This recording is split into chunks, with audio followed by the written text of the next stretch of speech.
Hi folks, so today for the short video, so muli ni tagtulado kay mag-house blessings ako ang sister and grabe kayo guys kay makaana jud ko mura kong ma-amaze.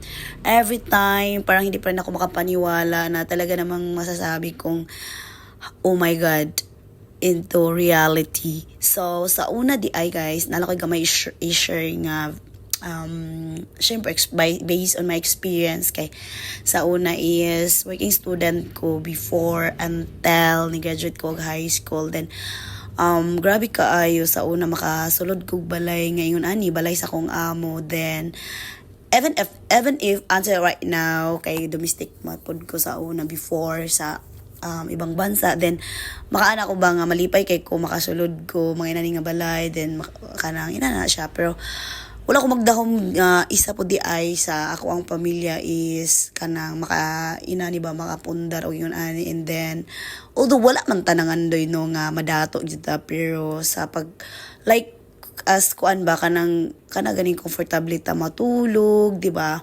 Kanang lami kay na nga mga moment guys, then of course kanang wala ko mag-expect nga wala po ko ganing maabot na di ay sa time nga right now na mahitabo na jud siya, or time will come nga isa po di ay sa imong pamilya nga makaingon ani pod og balay. So grabe kay thank you Lord, and of course to my two sister, grabe gid.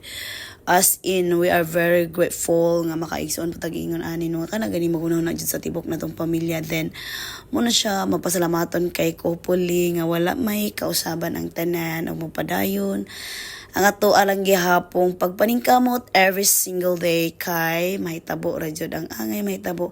Dili lang gyud ta mag-expect kay mas okay pag dili ta mag-expect.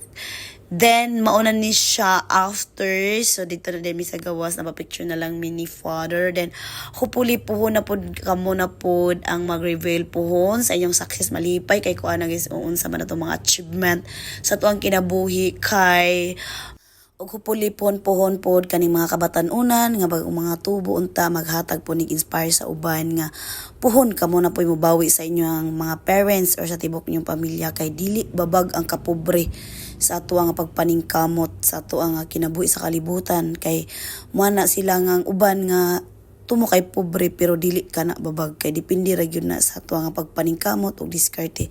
Bahala nagwala pa ta pabori sa panahon, pero at least naman lang isa sa tong family nga may nana pod ang achievement. So mapasalamaton kay kuana no. So siguro gipantay-pantay lang gid sa Ginoo guys, kay dili man sad tanan ihatag sa Ginoo nga dapat kani siya na kariwala. So siguro isa lang pod or duha sa akong family or tulo nga mahatag og pabor at least man lang kay ang Ginoo man pod no manghinan-aw.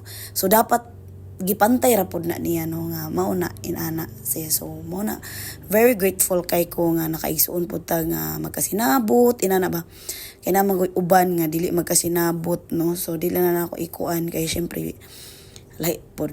So pasalamaton lang gid kay ko. So pulipuhon kung maminyo manggani nami usa sa pamilya, pero at least as of now ba malipayon o magkanang magkayusa kana mo ra gyud ako ang malipay ra gyud kay ko magsud-o nga magkayusa ra gyud ang tibok pamilya kay ngano walay lain magtinabangay o magkabenepisyo sa usag-usa kundi tibuok pamilya ra gyud, walay lain mo na siya.